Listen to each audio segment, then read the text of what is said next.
저희가 나누는 말씀의 주제가 성경에 나타난 부부들의 이야기다 보니까 또 해당되지 않는 분들도 계시리라 생각합니다만, 또 한편으로 보면 꼭 그렇게만 볼 것 아니고 여러분들의 자녀들의 그 부부의 모습들을 보면서, 그 자녀들의 그 가정의 모습들을 보면서 기도의 제목을 삼으실 수도 있고, 또 하실 수 있으면 이렇게 이야기를 통해서 하나님께서 어떤 길들을, 어떤 가정을 원하시는가 이야기할 수 있는 기회가 되면 또 좋고, 또 교회 안에서 어른들은 젊은 사람들의 이야기들을 보면서 저런 젊은 사람들에게 저런 문제가, 요즘에 또 저런 문제가 있구나, 그러면 그것들을 어떻게 해결할까 조언을 혹은 권면을 해 주실 만한 일들이라면 그렇게 하시고, 또 그조차 안 된다면 생각하면서 기도해 주시고 하면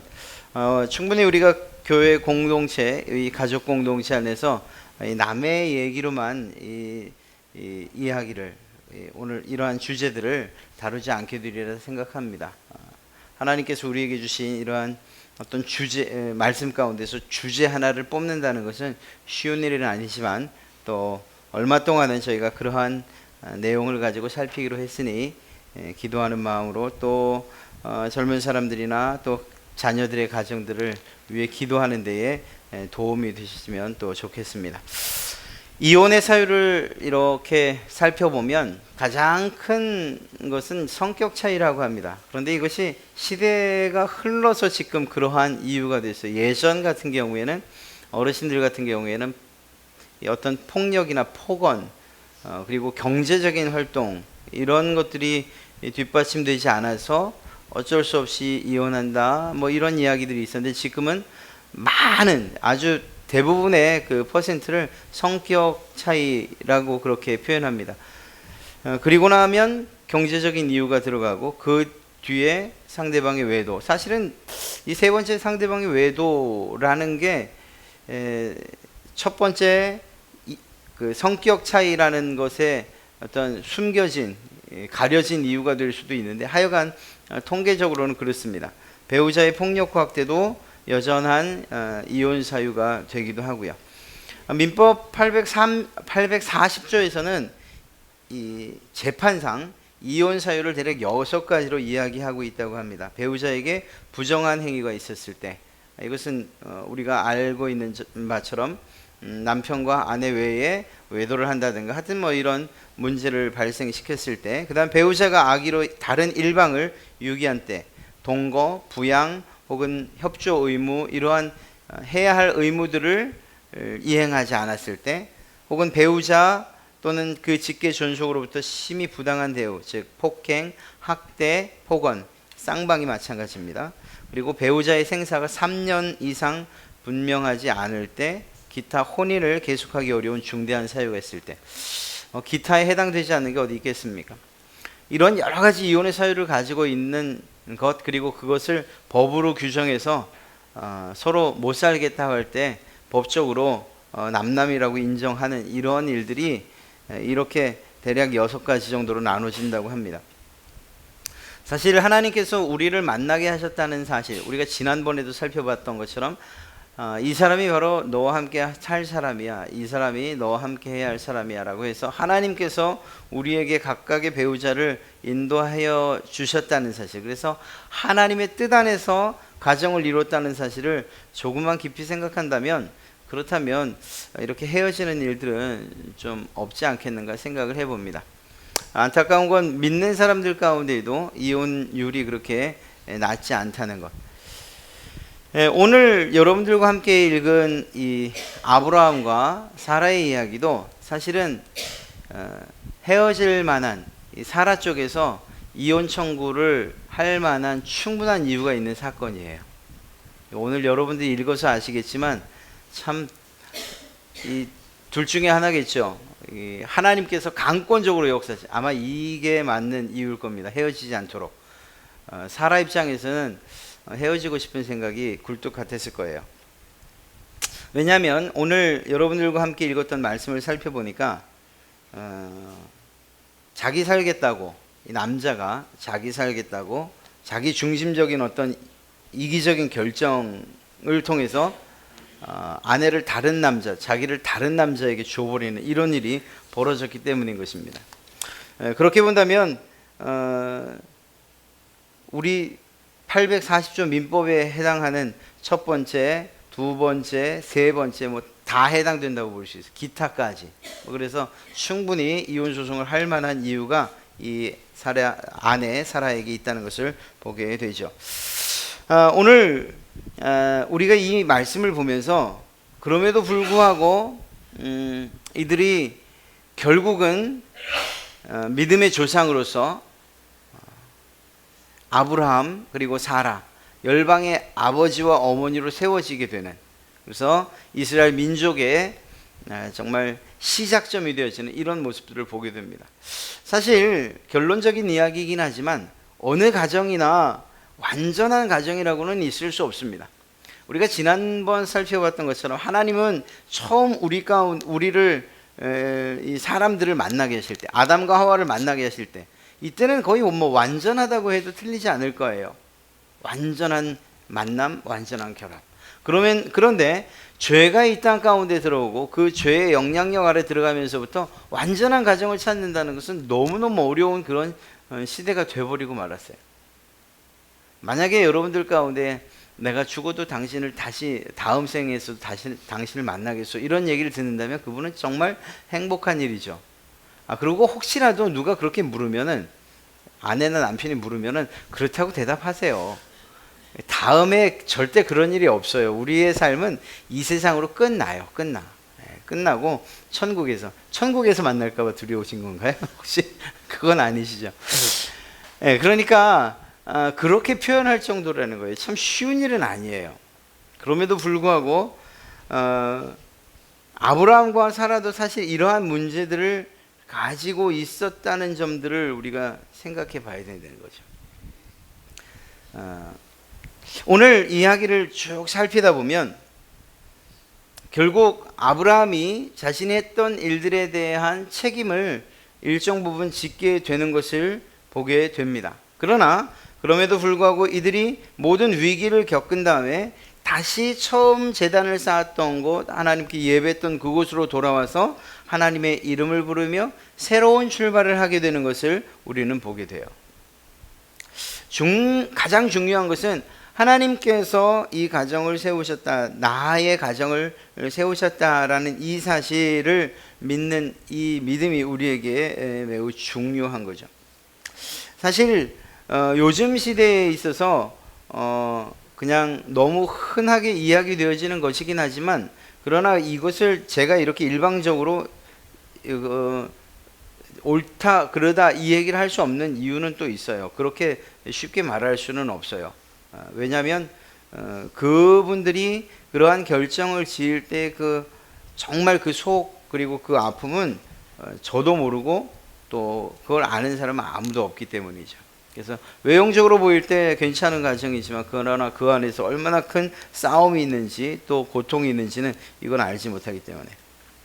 물론 이러한 이야기를 한 이후에 최종적인 이야기, 정말 그렇게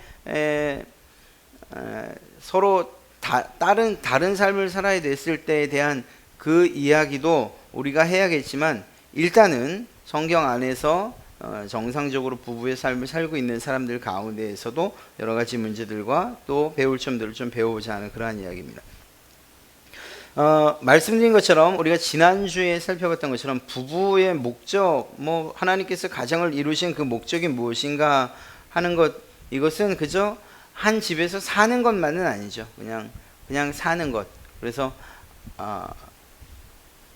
거주하는 것, 이것만은 아니에요. 그냥 서류상 부부다라는 것을 이야기하는 것만으로 정상적인 가정이라고 말할 수 없는 거죠.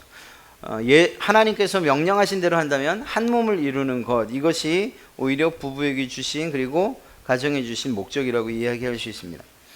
그렇기 때문에 영적인 부분이나 혹은 신앙적인 부분이나 우리 삶의 부분에 있어서 이 하나 되어지는 이 일, 연합되어지는 이 일에 집중해야 되죠. 그런데 안타깝게도 우리가 세상을 살다 보면 이것을 깨뜨리려고 하는 시도들이 매우 많이 일어난다는 거예요.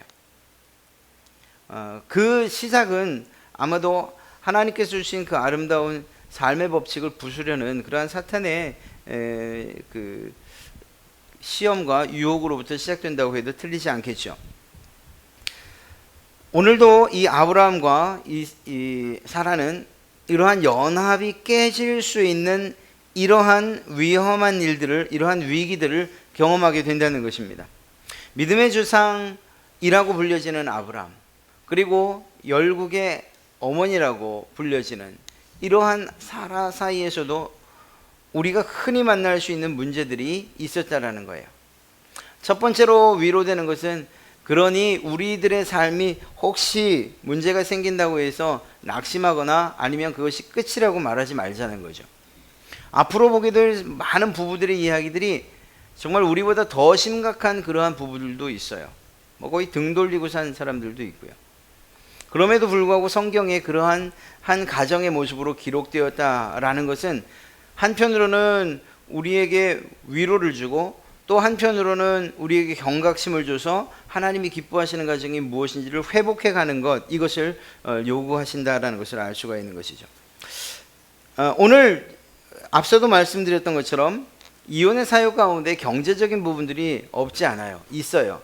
그리고 이 경제적인 부분들은 예전에는 그것을 감당해야 될 가장으로서의 남편, 그리고 그 남편의 의무라고 그렇게 여겨졌어요. 그런데 지금은 그런 시대도 아닌 거예요. 이제는 거의 함께 일하는 그런 시대가 돼버렸고, 그리고 어떤 경우에는 각자 관리하는 이런 상황들이 돼버린 가정들이 참 많아요.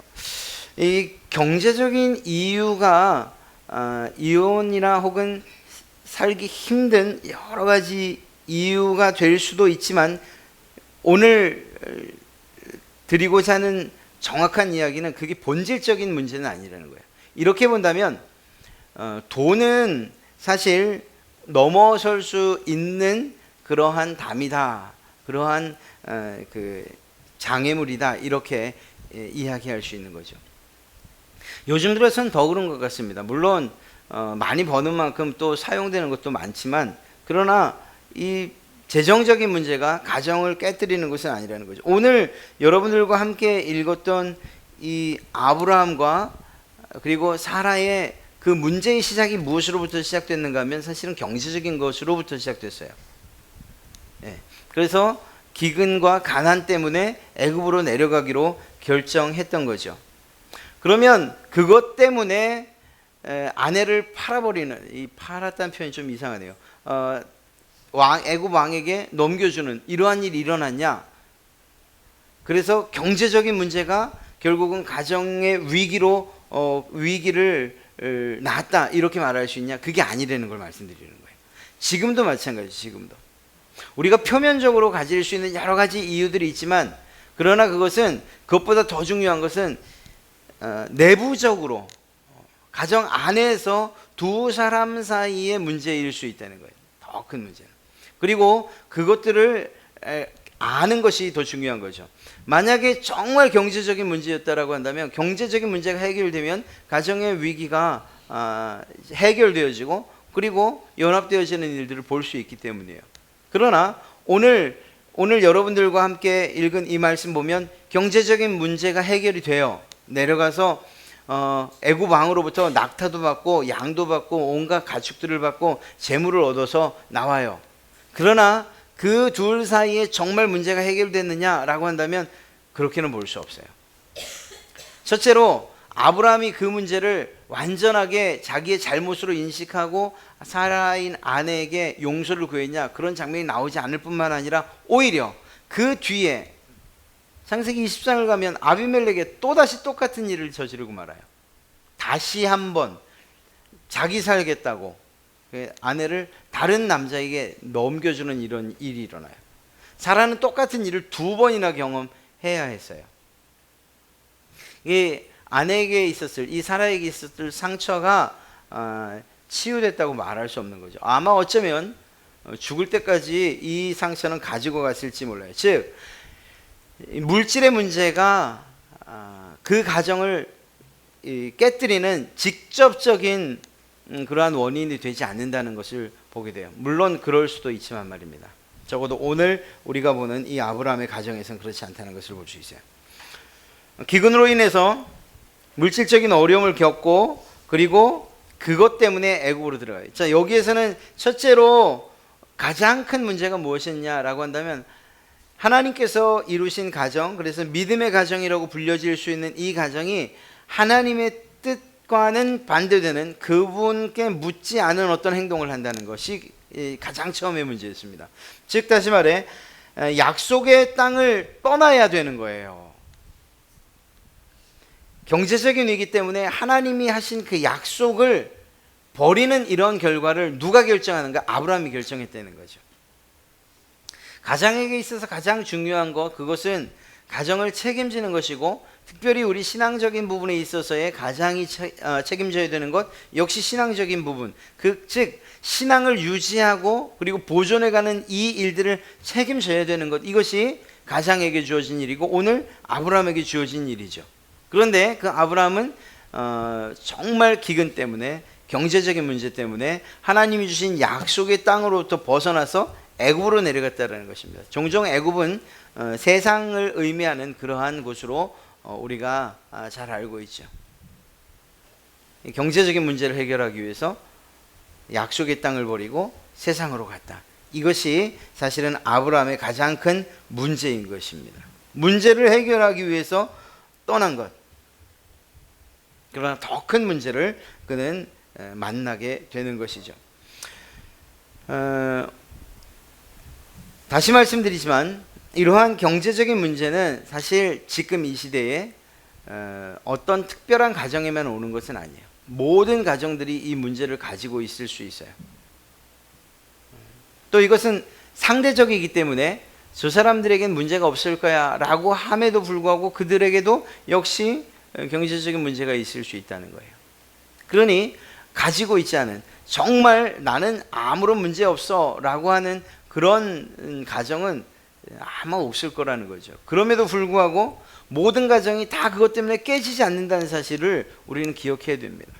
오히려 그것 때문에 더 돈독해지고 더 하나 되어지고 또 오히려 그 어려움을 함께 극복해 가려는 그러한 부부들이 있다는 것, 그런 가정들이 있다는 것을 우리는 잊지 말아야 되는 것이죠. 성경에는 사실 이러한 기근 때문에 하나님께서 약속하셨던 땅을 떠나는 사람들에 대한 이야기가 종종 나와요. 오늘 아브라함도 그렇고 룻의 가정도 그랬고요. 이들이 하나님의 약속을 잊어서 가는 그 과정에 경제적인 문제가 있었다라는 것입니다. 아브라함의 첫 번째 실수, 가장으로서의 가장 큰 문제가 무엇이었는가 하면 그것은 하나님께서 약속하신 그 약속을 끝까지 지키고 그것들을 이 가족들에게 인지시키고 또 설득시키고 잊지 않도록 해야 할 그러한 신앙적인 가장의 책임을 아브라함이 하지 못했다는 거예요. 그것이 사실은 가장 큰 문제였고 그것이 결국은 위기를 가져오게 됐다는 것입니다. 경제적인 문제가 사실은 큰 문제가 아니라는 거예요. 지금도 그래요. 지금도 어렵게 살지 않아서 그렇다라고 그렇게 말씀하실지 모르지만 또 그렇지도 않아요. 아주 뭐 어렵게 아주 부하게 산 적도 사실 없어요. 어떤 때는 그냥 이 아기 기저귀를 어떻게 해야 되는가 사실은 걱정했던 때도 있고 또 분유에 대해서도 좀 고민을 했던 때도 있고 그래요. 그렇게 안 살았을 것 같죠. 그런데 있어요. 그게 그런 경제적인 문제가 반드시 가정을 깨뜨리는 것은 아니라는 거예요. 또 사업이라고 한답시고 남자들 사업하는 거 별로 좋아하지 않으시죠? 네, 좋아하지 마세요. 저도 그랬어요. 간다고 해서 했는데 이 집사람이 벌어오는 돈이 이 봉급 그 직원들 급여로 다 나가는 이런 상황들도 생기네요. 어려운 일들이 있을 수 있다는 거예요. 경제적으로. 그런데 그게 반드시 가정이 부서지는 일들의 이유는 아니라는 것을 꼭 기억하시기 바랍니다. 오히려 그러한 일들을 통해서 기도하고 또 그 문제를 해결하기 위해서 신앙의 중심으로 들어오는 이러한 일들도 있다는 사실이에요. 만약에 아브라함이 이러한 일들로부터 문제가 시작되고 그 약속의 땅을 떠났다 할지라도 그가 가정과 또 자기에게 주어진 가족을 지켜야 한다는 사실 이 하나만큼은 잊지 않았더라면 그 뒤에 더 큰 문제로 연결되지는 않았을 거라는 거죠. 한 몸을 이 하나님께서 우리에게 약속하신 그리고 명령하신 한 몸들하는 이것을 이러한 부부의 사이를 분리시키는 이러한 문제는 사실은 그 부부 사이에서 생긴다라는 것이에요. 경제적인 외부적인 문제가 아니라 말입니다. 다시 말씀드리지만 오늘 사건만큼은 적어도 아브라함이 책임을 져야 될 일이죠. 자기중심적인 그러한 사고 그리고 자기 살겠다고 했던 그 이야기, 아직 일어나지도 않은 일에 대한 불안 그리고 믿음 없음이 결국은 이렇게 나타났던 것이라고 볼 수가 있습니다. 그래서 애굽 땅에 들어가기도 전에 그 왕을 만나기도 전에 자기 아내 사라에게 이야기를 하죠. 혹여 이러한이 있으면 나의 여동생이라고 말해, 날 오빠라고 말해라. 만약에 그렇지 않고 내가 부부라는 사실을 알면, 당신과 내가 부부라는 사실을 알면 나를 죽이고 당신을 빼앗을 거죠. 사실 이 당시에는 뭐 이런 일들이 흔히 있을 수 있는 일이었다고 합니다. 그러니까 아브라함이 이런 걱정을 했던 것이겠죠. 자기의 생명에 집착하는 그 남편, 자기가 만들어낸 그 비책이라고 하는 것이 아내에게 얼마나 수치스럽고 얼마나 불명예스러운 일인가에 대해서는 전혀 배려하는 것이 없었다는 거죠. 그런 관심이 없었던 거예요. 서로에 대한 상호 존중이 없었다는 것을 알 수가 있습니다. 그래요. 이게 더 큰 문제라는 거예요. 돈은 혹은 경제적인 문제는 조금 덜 먹으면 되고 덜 쓰면 돼요. 외부적인 문제들은, 우리를 향한 문제들은 그것들은 어떻게든 막아보고 그리고 그것들을 느끼지 않으려고 하면 괜찮아요. 이겨낼 수 있는 일들이 대부분이에요. 그러나 오늘 둘 사이에서 서로 믿음으로 맺어져야 되고 또 서로 상호 간에 신뢰가 있어야 될 이러한 존중의 문제가 깨진다면 이건 가장 근본적인 문제가 깨지는 것이라고 이야기할 수 있는 것이죠. 부부 사이에서 가장 중요한 것이 무엇이겠습니까? 신뢰예요. 신뢰. 상호 간의 신뢰. 그래서 거짓말을 이야기하는 것은 그것은 정말 작은 틈을 내기 시작하는 것이고 그것은 곧 큰 틈으로 이어지게 될 것입니다. 오늘 이 이야기요, 아브라함이 사라에게 했던 이야기, 성경에 기록되어 있으니까 우리가 자연스럽게 이렇게 읽었죠. 이 말이 사실은 어느 폭력이라고 하면 틀리겠습니까? 이건 주먹으로 한 대 때린 것보다 더 큰, 한번 생각을 해보세요. 정말로 하나님께서 이 일에 개입하지 않고 그리고 정말로 애굽 왕의 아내가 되어버리는 이런 일이 생겼더라면, 그렇다면 아브라함의 가정이 깨지는 건 당연한 일 아니겠습니까? 그렇게 이미 몸을 애굽 왕에게 줘버린 상황에서 혹시 가정이 회복된다고 해서 그 가정이 온전하게 회복되어지겠습니까? 아브라함은 왜 그걸 생각을 못했을까요? 다시 말씀드리지만 일단은 상호 존중 혹은 신뢰, 이것을 떠나서 자기만 생각하는 자기중심적인 사고, 나 살겠다고 하는 그 생각 때문이었어요. 물론 이것이 아브라함에게서 나타났으니까 지금 하는 말이지만 이 반대로도 이야기되어질 수 있는 거죠. 네, 반대로도. 사실 예전에는 그 아침마당이라는 프로 있었잖아요. 지금도 하는가 모르겠네요. 이금미 씨가 하던, 거기 보면 잊어버린 또 잃어버린 이 아이들을 찾는 그런 이야기들이 나왔어요. 그래서 내가 언제 뭐 작은 집으로 보냈는데 그 아이를 언제 어느 곳에서 헤어졌는데 뭐 이런 얘기들이 있고 또 만나는 이야기들을 얘기해요. 근데 그때 보면 대부분 경제적인 문제 때문에 아이들과 헤어지는 문제들이 많았더라고요. 그런데 요즘은 똑같은 경제 문제인데 그것 때문에 아이들을 버리는 일들이 여전히 있다는 거예요. 여전히 있어요. 심지어는 죽이는 일들, 또 이렇게 정말 입에 담기조차 정말 부끄럽고 두려운 그런 짓들을 벌이는 일들이 많아요. 안타깝게도 그 연령대가 줄어들어 어린 사람들이 더 많고요. 예전에는 그 버리는 일들 혹은 또 어쩔 수 없이 다른 집에 보내는 일들이 가슴에 막 사무치는, 그래서 찾는 일을, 즉 헤어진 자녀들을 찾는 일들을 하려고 애쓰던 그런 부모님들 세대였다고 한다면, 지금은 그냥 경제적인 문제가 생기면 그냥 그 문제만 해결되면 되는 거예요. 아이가 죽던 아니면 어느 곳에 살던 이런 건 중요하지 않은 거죠. 모정과 부정이 이제는 예전과 비교할 수 없을 만큼 쪼그라든 이런 시대처럼 여겨집니다. 이러한 시대에도 결국은 가장 중요한 것이 무엇이냐면은 부부간에 서로 상호간에 신뢰와 믿음이 깨져버리고 나면, 그러면 부차적인 것들도 중요하게 여겨지지 않는다는 걸 말씀드리는 거예요. 이미 둘 사이에서의 문제가 자녀들에 대한 그러한 폭력과 그리고 또 때로는 살인까지도 이어지는 이러한 상황이 되어버리고 말았다는 것이죠. 그렇습니다. 오늘 아브라함의 이야기를 하면서 우리가 가장 마음에 새게 될 것이 있다면, 첫째는 하나님께서 이 가정을 세우셨다는, 우리의 가정을 세우셨다는 사실을 잊어서는 안 되고, 그리고 또 한 가지는 우리에게 주신 가정 혹은 가정을 지켜야 될 책임과 의무가 상호간에 있다는 사실들을 기억해야만 한다는 것입니다.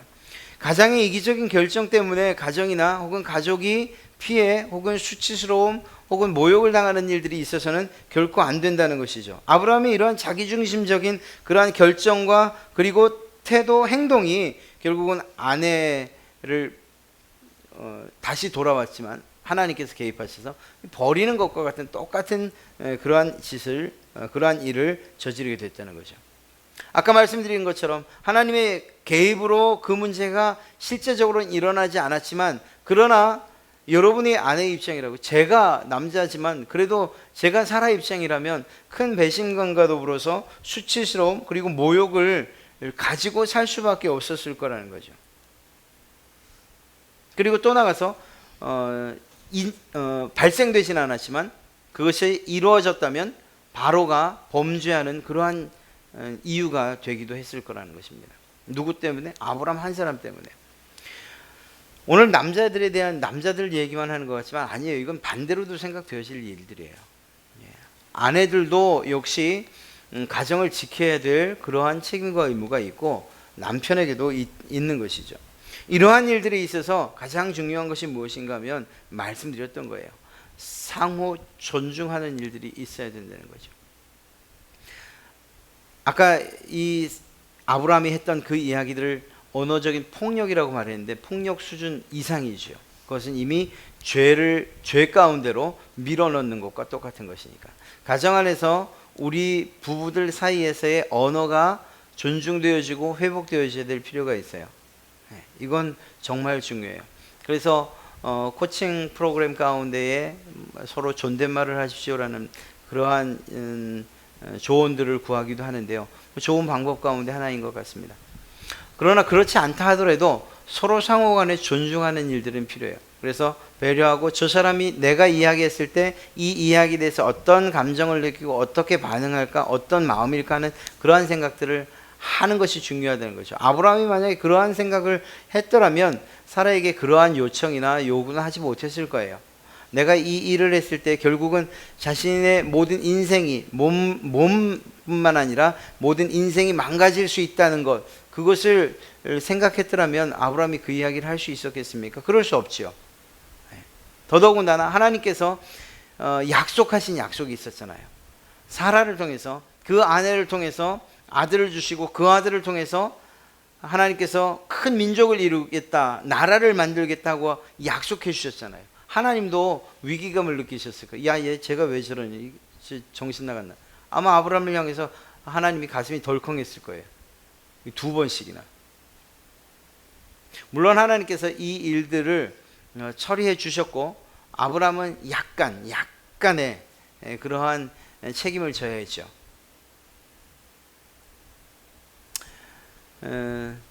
우리에게도 마찬가지예요. 하나님께서 우리 각 가정에 주신 그러한 비전과 꿈이 있으셔요. 그것이 무엇인지는 정확히 알 수 없어요.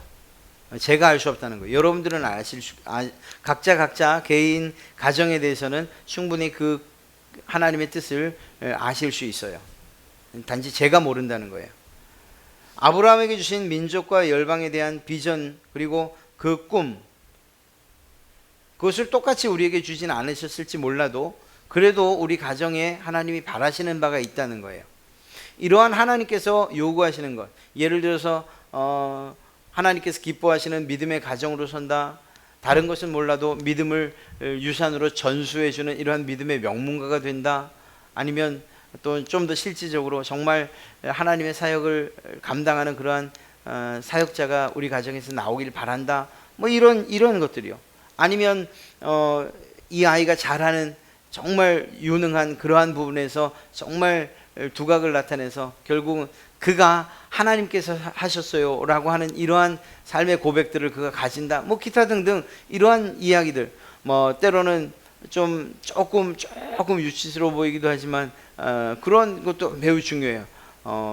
내 남편을 뭐 장로를 만들겠다, 혹은 아니면은 정말 믿음의 사람으로 만들겠다, 교회 정말 일꾼으로 만들겠다. 근데 그건 정말 중요한 일이잖아요. 정말 마음에 품을 만한 그런 소원이거든요. 예, 그런 것들이요. 그러한 어떤 한 개인에게나 혹은 부부 혹은 가정 공동에게 주신 그러한 목적과 꿈과 비전들이 있어요.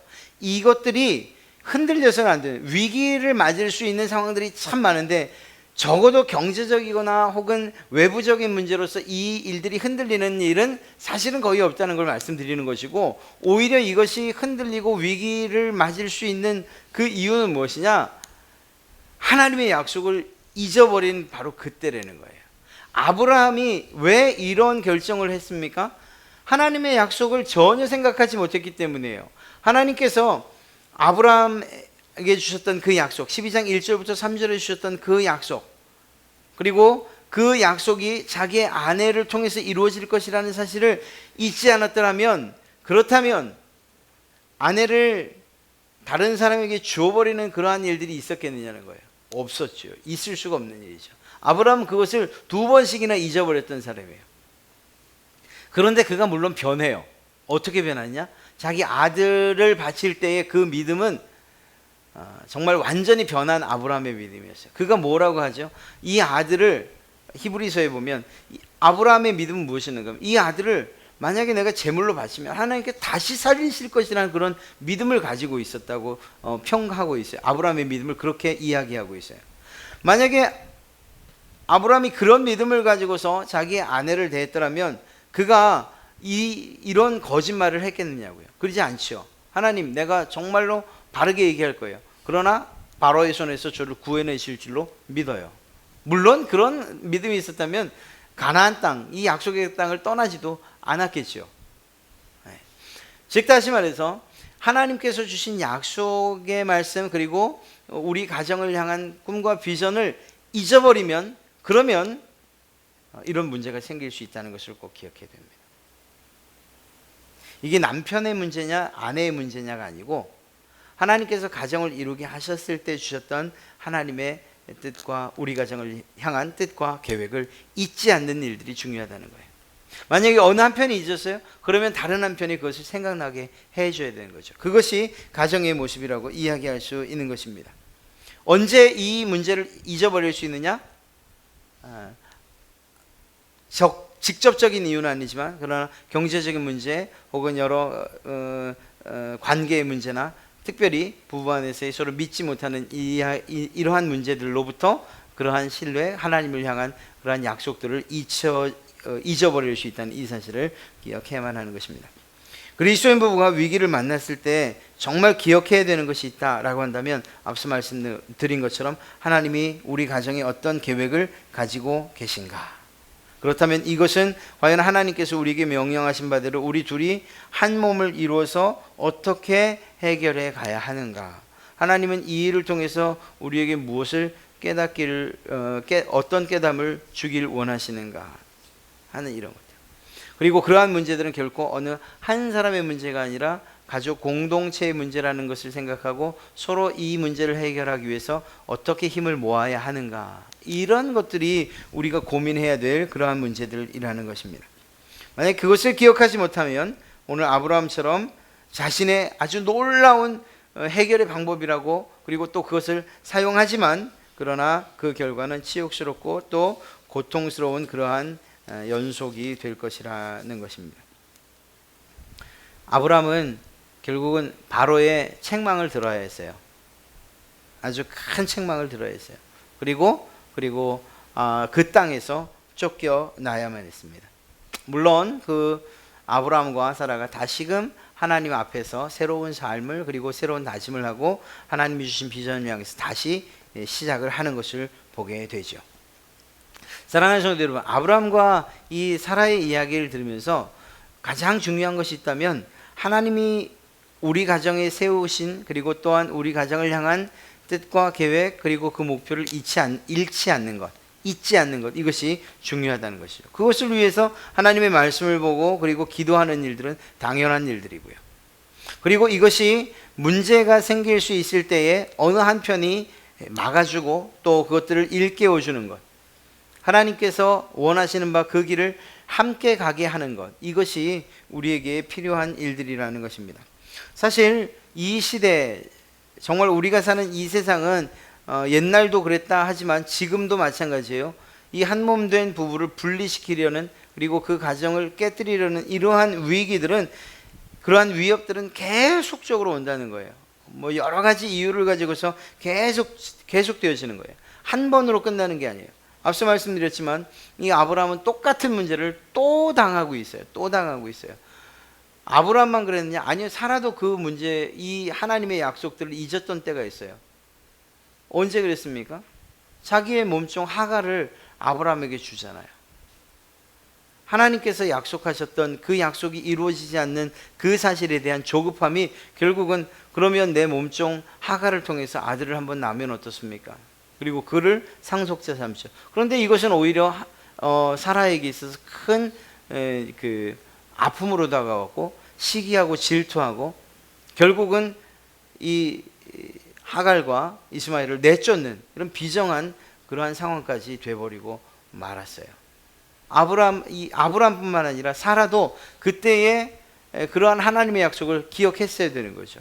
하나님께서 약속하셨던 그 약속이 공동으로 가정 안에서 소유되어지고 그리고 나눠지고, 그리고 그것을 지키기 위해서 함께 노력해. 아브라함이 그때 거절을 했어야 되는 것이겠죠.